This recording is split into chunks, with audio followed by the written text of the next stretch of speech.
Hello दोस्तों, मैं अक्षय यादव एक बार फिर से आपके channel study with Akshay Yadav में स्वागत करता हूं आप सभी दोस्तों का।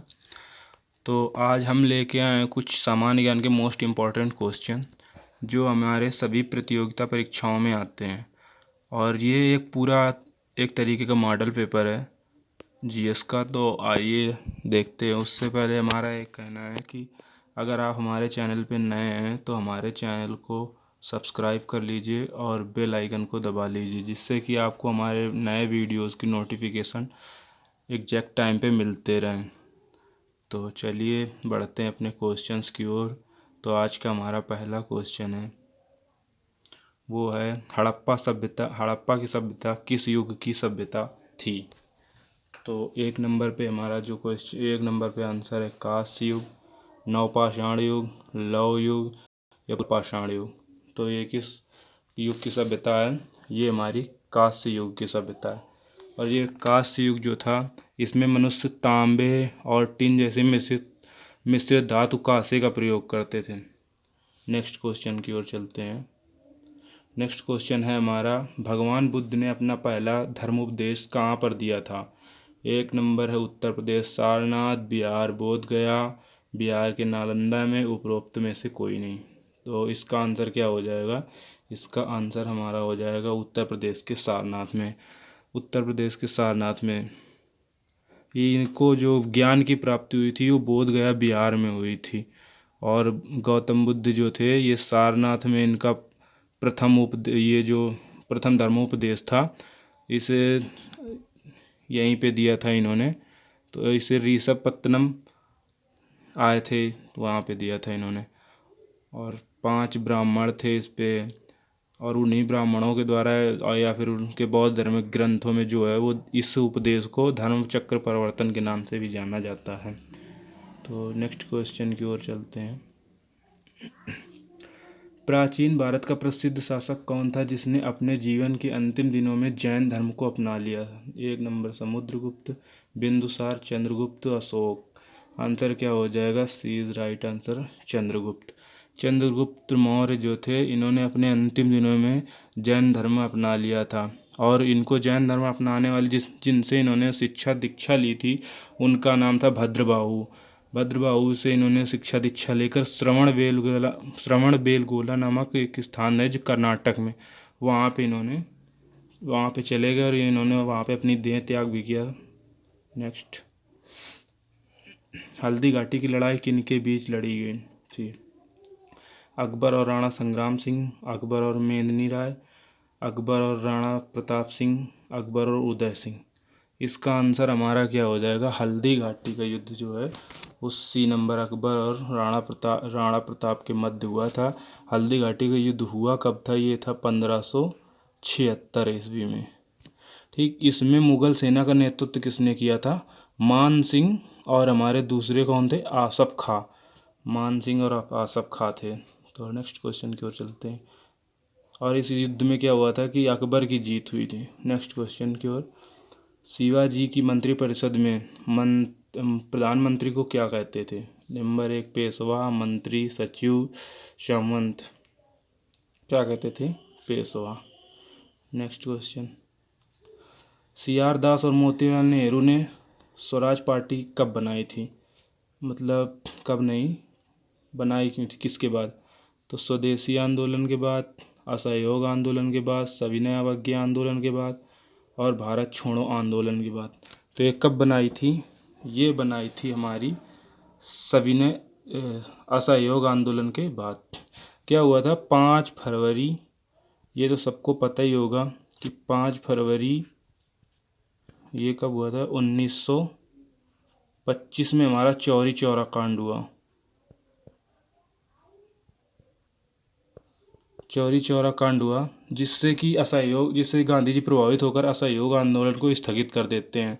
और इससे असंतुष्ट होकर जो हमारे सी आर दास और मोतीलाल नेहरू जी थे, इन्होंने क्या की कि स्वराज पार्टी की मांग कर दी मार्च 1923 में। मार्च 1923 में। नेक्स्ट क्वेश्चन की ओर चलते हैं। किस गवर्नर ने भारत में पहली बार सिविल सेवाओं की शुरुआत की थी? Lord Cornwallis, lord Dalhousie, lord Hasting और लॉर्ड वेलेली। किसने की थी? ये है लॉर्ड कॉर्नवालिस। लॉर्ड कॉर्नवालिस ने भारत में सिविल सेवा का को जन्म दिया है, जन्मदाता इन्हीं को माना जाता है। और 1853 में एक लोग थे डलहौजी, लॉर्ड डलहौजी। इन्होंने क्या किया कि प्रतियोगिता परीक्षाओं को यहाँ पे पूर्ण रूप से खुली छूट दी। यहाँ इंग्लैंड में ही पहले परीक्षा हुआ करती थी, ये परीक्षा सिविल परीक्षा। और उसके बाद 1923 में जब यहाँ पे स्वराज पार्टी की मांग की वो हुई, तो यहाँ पे भी क्या हुआ कि यहाँ पे भी इस भारत में भी होने लगी सिविल परीक्षा। ये कब हुआ? 1923 में। नेक्स्ट, भारतीय राष्ट्रीय कांग्रेस का पहला अंग्रेज अध्यक्ष कौन था? George Yule, William Wedderburn, Henry cotton और ए.ओ. ह्यूम। इसका सही आंसर क्या हो जाएगा? George Yule. नेक्स्ट क्वेश्चन, पूर्व से पश्चिम की ओर परिक्रमा करने वाले ग्रह का नाम बताइए। नंबर 1 वीनस, यूरेनस और नेपच्यून और प्लूटो। तो क्या इसका सही आंसर हमारा क्या हो जाएगा? 9 नंबर का सही आंसर क्या हो जाएगा? यूरेनस। इसको हम क्या कहते हैं? अरुण। और क्या है कि इसके उपग्रह हैं वो भी पूर्व से पश्चिम की ओर ही वो करते हैं, परिक्रमण करते हैं। तो इनके उपग्रह जो हैं, अगर पूछे आपसे इसके उपग्रहों की संख्या कितनी है, तो ये है अरुण के उपग्रहों की संख्या 27। नेक्स्ट क्वेश्चन है हमारा, नागा, खासी और गारो पहाड़ियाँ स्थित हैं पूर्वांचल पर्वतमाला में, काराकोरम पर्वतमाला में, जास्कर पर्वतमाला में, हिमालय पर्वतमाला में। तो इसका राइट आंसर क्या हो जाएगा? ए नंबर, पूर्वांचल पर्वतमाला में। इस पर्वतमाला में कौन कौन सी आती हैं? ये तो गारो, खासो, जयंती है, ये तो सबको पता होगा, मेघालय में आती हैं पहाड़ियाँ। और फिर हमारी कुछ पूर्वांचल की पहाड़ियाँ, नागा, पटकाई, बूम और मिरी और मिरी, अबोर, डफला, ये सारी पहाड़ियाँ हमारी जो हैं वो आती हैं उस पर, पूर्वांचल की। तो चलिए आगे बढ़ते हैं हम। ओजोन परत कहाँ पर पाई जाती है? क्षोभ मंडल, आयन मंडल और बहिर्मंडल और समताप मंडल। इसका सही आंसर क्या हो जाएगा? 11 नंबर का सही आंसर क्या होगा? समताप मंडल। समताप मंडल की जो यहाँ से ऊंचाई है वो 20 से 30, कहीं कहीं पे दिया है 18 से 32। इस कुछ समथिंग ऐसे ही है, विकिपीडिया के अनुसार 18 से 32 दे रखा। नेक्स्ट क्वेश्चन, भारत में सबसे ऊंचा जलप्रपात कौन सा है? नंबर 1 शिमला प्रपात, नंबर 2 कौन सा है? होगेनकल जलप्रपात, जोग जलप्रपात, कोर्टालम जलप्रपात। तो कौन सा होगा इसका आंसर? इसका हो जाएगा राइट आंसर हमारा जोग जलप्रपात। जोग जलप्रपात जो है ये हमारा किस राज्य में पड़ता है? ये हमारा पड़ता है शरावती नदी। कौन सी? शरावती नदी। शरावती नदी कहाँ पर है? कर्नाटक में। कहाँ पे है? कर्नाटक में है। इसका ये जोग जलप्रपात जो है शरावती नदी पे कर्नाटक राज्य में बना हुआ है। और इसका जोग जलप्रपात का दूसरा नाम क्या है? अन्य नाम है इसका गोरसप,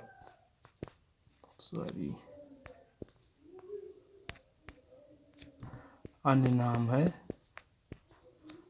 गोरसप्पा, इसे कुछ नाम है इसका, सप्पा, गोरसप्पा या सब गोरसाप है इस जलप्रपात। नेक्स्ट क्वेश्चन, भारत के किस राज्य को चीनी का कटोरा या शुगर बाउल कहा जाता है? उत्तर प्रदेश, पंजाब, बिहार, आंध्र प्रदेश। तो किस राज्य को कहते हैं? उत्तर प्रदेश। उत्तर प्रदेश में सर्वाधिक गन्ने का उत्पादन होता है। Second UP. और सेकंड नंबर हमारा कौन सा है? महाराष्ट्र, MH। और अगर विश्व की बात की जाए तो प्रथम स्थान किसका है? ब्राज़ील। विश्व में प्रथम स्थान किसका है? ब्राज़ील का, गन्ना उत्पादन में। नेक्स्ट क्वेश्चन, नागार्जुन सागर बांध किस नदी पर बना है? नंबर 1 कावेरी, नंबर 2 कृष्णा, सी गोदावरी और डी सिंधु। तो किस नदी पर बना है हमारा नागार्जुन सागर बांध? कृष्णा नदी। कृष्णा नदी। और ये अब कृष्णा नदी कहाँ पे पड़ती है? कृष्णा नदी पड़ती है आंध्र प्रदेश। आंध्र प्रदेश में हमारे कृष्णा नदी पड़ती है। नेक्स्ट क्वेश्चन है हमारा, हाउस ऑफ द पीपुल को लोकसभा का नाम किस वर्ष दिया गया? नंबर 1 1949, 1954, 1964, 1974, 1984। तो इसका कौन सा आंसर सही हो जाएगा? 15 नंबर का ए नंबर 1954, 14 मई 1954। और एक काम क्या हुआ था, the council of the states को राज्यसभा का नाम दिया था। द काउंसिल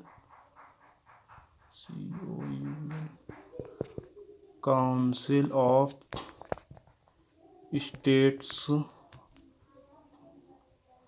को राज्यसभा इसी वर्ष का नाम किया गया था। नेक्स्ट, भाषाई आधार पर भारत में पहला राज्य कौन सा बनाया गया? Number 1 Tamil Nadu, Arunachal Pradesh, Orissa, Andhra Pradesh. Right answer क्या हो जाएगा? आंध्र प्रदेश। क्या 1 अक्टूबर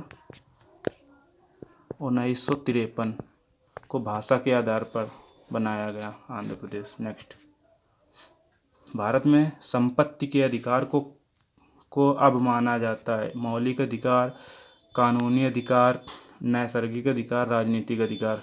तो कौन सा आंसर हो जाएगा? 17 नंबर का हमारा जो है आंसर हो जाएगा बी नंबर।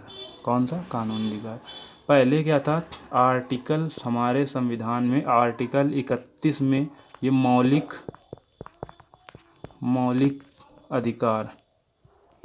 अधिकार में आता था। फिर यह हुआ 44वें संविधान संशोधन, कॉन्स्टिट्यूशनल अमेंडमेंट, ये कब हुआ था? 1978 में हुआ। उसके बाद इसको हम कानूनी अधिकार मान लेते हैं। अब ये संविधान के किस अनुच्छेद में है? तो अब ये है, अब जो है ये 300 के ए में है, आर्टिकल में है। नेक्स्ट क्वेश्चन, भारत में त्रिस्तरीय पंचायती राज प्रणाली प्रस्ताव किसने किया था? बलवंत राय मेहता समिति, अशोक मेहता समिति, रॉयल कमीशन, उपरोक्त में से कोई नहीं। तो 18 का आंसर क्या हो जाएगा? बलवंत राय मेहता समिति। नेक्स्ट क्वेश्चन है हमारा, लोकसभा के प्रथम अध्यक्ष कौन थे? Ravi Ray, Hukam Singh, M N Ananthasayanam, G V Mavalankar. तो कौन थे? G V Mavalankar ji. अब जी वी मौलंकर जो थे ये हमारे प्रथम लोकसभा अध्यक्ष थे। तो अब इनके बारे में कुछ जान लेते हैं फैक्ट्स। ये क्या थे, इसका जो लोकसभा का गठन है, लोकसभा का गठन हुआ था प्रथम लोकसभा का 1900 आज़ादी के बाद 1952 में। फिर क्या हुआ कि ये हमारे लोकसभा के अध्यक्ष कब से कब तक रहे? जी वी मौलंकर जी ये रहे 1952 से 56 तक। नेक्स्ट क्वेश्चन, संविधान का कौन सा संशोधन राजनीतिक दल बदल से संबंधित है? 44वां, 50वां, 52वां या 60वां? तो दल बदल किससे संबंधित है? नंबर 52वां संविधान संशोधन से संबंधित है हमारा ये। अब ये हुआ कब था? ये हुआ था 52वां संविधान संशोधन 1985 ईस्वी में। नेक्स्ट,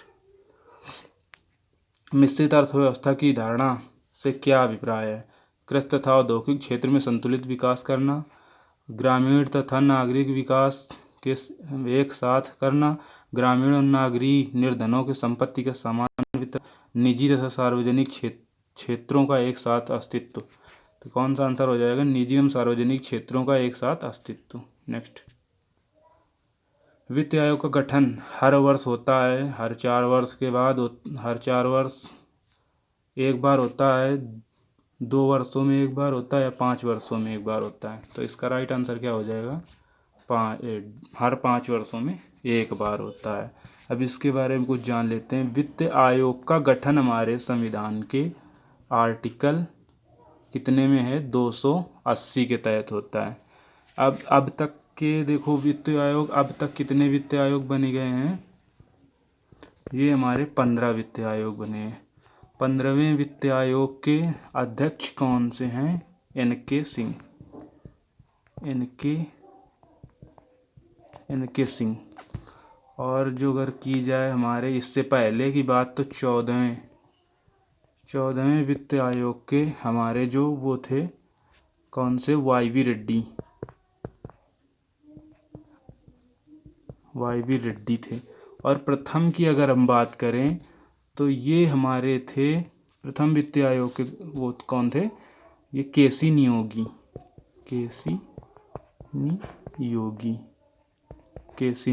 थे। अब बात कर लेते हैं कि इसकी वित्त आयोग का गठन करता कौन है, तो ये कौन है, हमारे राष्ट्रपति। नेक्स्ट क्वेश्चन की ओर चलते हैं। कह रहा है CEZ का पूरा रूप है southern economic zone, south European zone, उसके बाद है special economic zone, special eastern zone. इसका हमारा सही उत्तर जो हो जाएगा वो स्पेशल इकोनॉमिक जोन हो जाएगा, C number right answer. Next question की ओर चलते हैं। ये हमारा है, नेक्स्ट क्वेश्चन है, विश्व व्यापार संगठन की स्थापना हुई थी, नंबर 1 हुई थी 1991 में, या हमारी 1995, 1999, 1957। चलिए देखते हैं। तो इसकी स्थापना जो हुई थी हमारे, ये हुई थी 1995 में, 1995 हुई थी। अब अगर इसकी बात करें सदस्य देशों की, सदस्य देश हैं इसके 159 सदस्य देश हैं। अब इसमें देखो एक और कुछ बता देते हैं, G8 हमारा बना था 1997 में हमारा G8 बना। और ये 1999 में हमारा G20 बना, G20 हमारा 1999 में इसकी स्थापना हुई, किसकी, G20 की।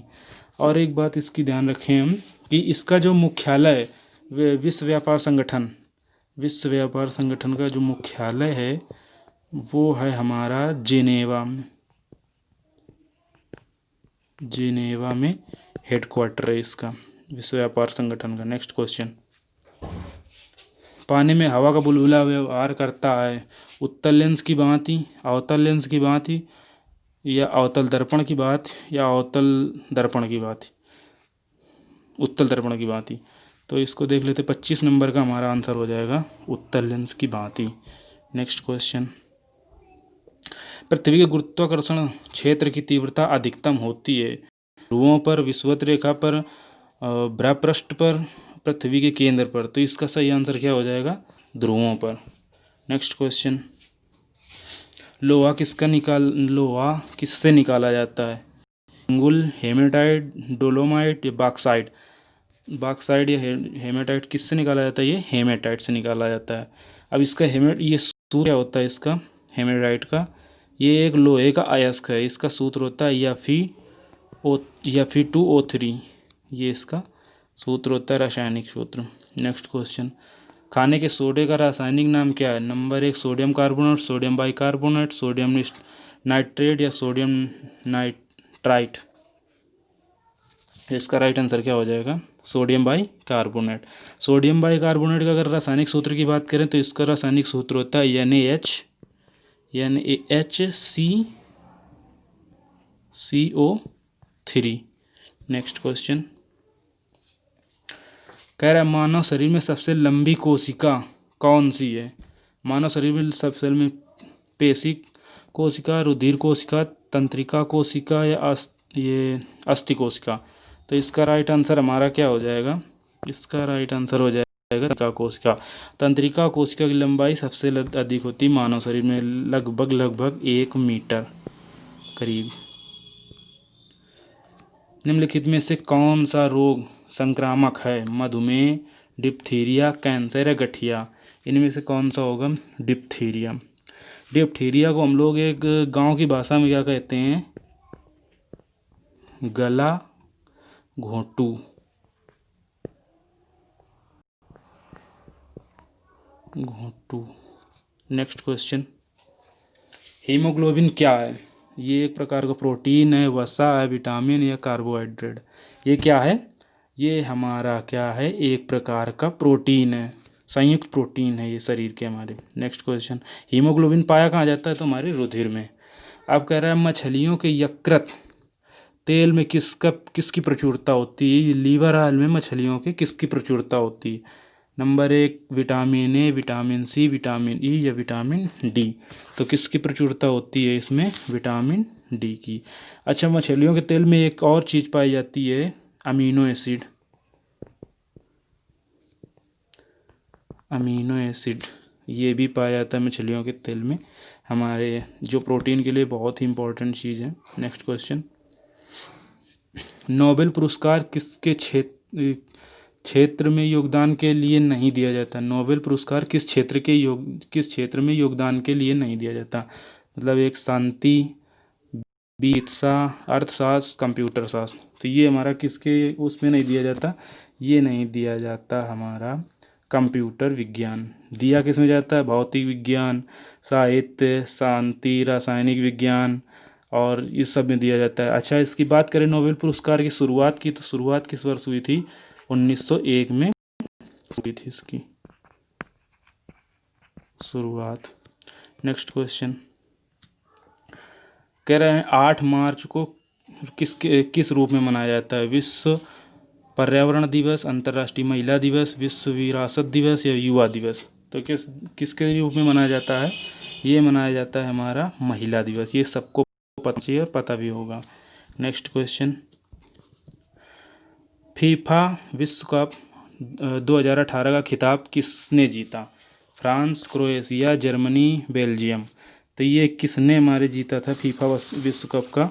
तो ये जीता है फ्रांस ने। कितनी बार जीता? ये दोबारा भी जीता बना हुआ है। हराया किसको है? हरा कर किसको? क्रोएशिया। उपविजेता कौन रहा है इसका? क्रोएशिया। क्रोएशिया इसका उपविजेता रहा है। इसका संस्करण कौन सा थी? ये हमारा 21वां संस्करण था, 21वां संस्करण 2018। और ये इसकी शुरुआत कब हुई थी? इसकी शुरुआत की बात करें तो ये हुई थी 1930 में। प्रथम विश्व युद्ध के दौरान ये कुछ दिन स्थगित भी रहा था। और फिर इसके बाद देखो इसकी मेज़बान देश कौन था? तो मेज़बान देश जो था वो है हमारा रूस मेज़बानी कर रहा था। और चलिए नेक्स्ट क्वेश्चन की ओर चलते हैं। चलो अब यहाँ से क्वेश्चन हमारे ख़त्म हो गए हैं। तो आप सभी से निवेदन है कि अगर हमारा वीडियो आप सभी को अच्छा लगे तो लाइक एंड सब्सक्राइब कीजिए और हमें कमेंट कीजिए कि आपको हमारा वीडियो कैसा लगा। और बहुत बहुत धन्यवाद। Thank you all of you.